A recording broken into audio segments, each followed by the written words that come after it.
तो दोस्तों, दुनिया के वो तमाम मिलिट्री जनरल जिन्होंने कभी ना कभी युद्ध लड़ा है, चाहे वो युद्ध में हारे हों या जीते हों, फर्क नहीं पड़ता, सभी एक बात पर बहुत जोर देकर कहते हैं कि हमने अपने एक्सपीरियंस से ये बात देखी है कि युद्ध के दौरान 40% काम होता है हथियारों का।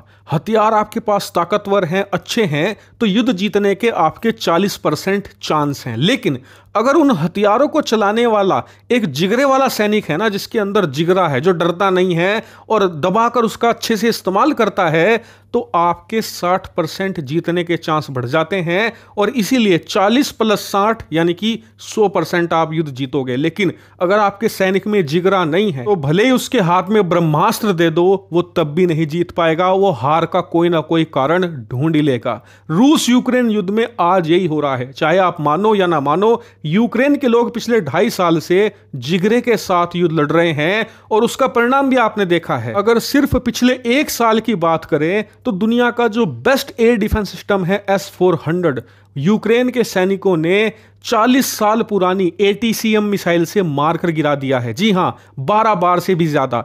और यहां तक कि छोटे छोटे ड्रोन की मदद से यूक्रेन के सैनिक रूस की राजधानी मॉस्को तक हमला करने में सक्षम रहे हैं। लेकिन ये तो कुछ भी नहीं, आज जो यूक्रेन ने किया है वो तो इतिहास के पन्नों में दर्ज होने जा रहा है। दरअसल आप अपने स्क्रीन पर देखिए, रिपोर्ट्स निकलकर सामने आई है कि इतिहास में पहली बार S-400 का भी जो बाप है ना, S-500, जो इस टाइम पर वर्ल्ड का बेस्ट एयर डिफेंस सिस्टम है, यूक्रेन की सेना ने इसे भी मारकर गिरा दिया है। जी हां, और यह बताया जा रहा है कि इस हमले में S-500 का जो एक मेन रडार था, उसे ध्वस्त कर दिया है यूक्रेन की सेना ने। और सबसे हैरानी की बात, इस हमले में भी वही ATCM मिसाइल इस्तेमाल की गई है, जिसकी मदद से यूक्रेन ने अब तक 1 दर्जन से ज्यादा S-400 तबाह कर डाले हैं। आपको बता दूं कि ये कोई बहुत खतरनाक या बहुत एडवांस मिसाइल नहीं है। ये एक सिंपल और साधारण सी मिसाइल है जो 1990 में इस्तेमाल होती थी। जी हां,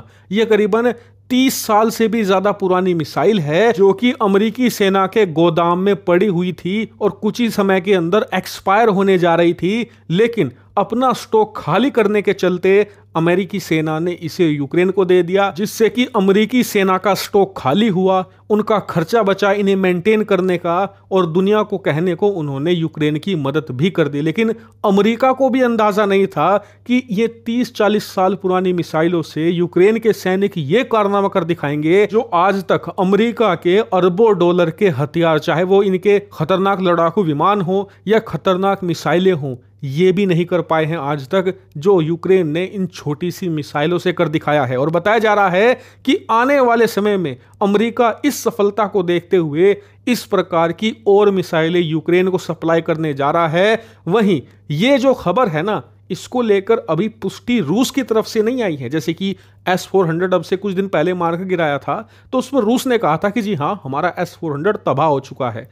S-500 पर अभी रूस चुप है, उसने कंफर्मेशन दी नहीं है। लेकिन यकीन मानिए, अगर ये खबर थोड़ी सी भी सच है ना, तो ये ना सिर्फ रूस के लिए बल्कि जिन देशों ने S-400 खरीदा है ना, उनके लिए बड़ा झटका है। क्योंकि आप सोचिए, S-500 latest air defence system है, इसे S-400 का बाप कहा जाता है, S-400 से कहीं ज्यादा एडवांस है ये। तो जब यही सुरक्षित नहीं है, तो S-500 की सुरक्षा की यहां पर क्या गारंटी है? इसीलिए अब भारत को यह देखना होगा कि इसमें कौन सी ऐसी चूक हो रही है जिससे कि S-400 डिस्ट्रॉय हो रहे हैं, S-500 तक नहीं बच पा रहे हैं, ताकि आने वाले समय में इसी रणनीति का इस्तेमाल करके चीन, पाकिस्तान हमारे S-400 डिस्ट्रॉय ना हो पाए। क्योंकि S-400 कोई हल्का फुल्का हथियार नहीं है। एक S-400 की कीमत हमने $1 बिलियन तक चुकाई है, यानी करीबन 5 S-400 आज की तारीख में 50,000 करोड़ रुपए के हैं। और इनकी मेंटेनेंस करना, रख रखाव करना, वो और ज्यादा महंगा है। इसीलिए भारत इनमें से एक को भी खोना अफोर्ड नहीं कर सकता। और इसीलिए कहा जा रहा है कि जिस S-400 को भारत ने बड़ी उम्मीदों के साथ इसलिए खरीदा था कि यह भारतीय लोगों की सुरक्षा करेगा, अब हमें चिंता इस बात की है कि इस S-400 की सुरक्षा कैसे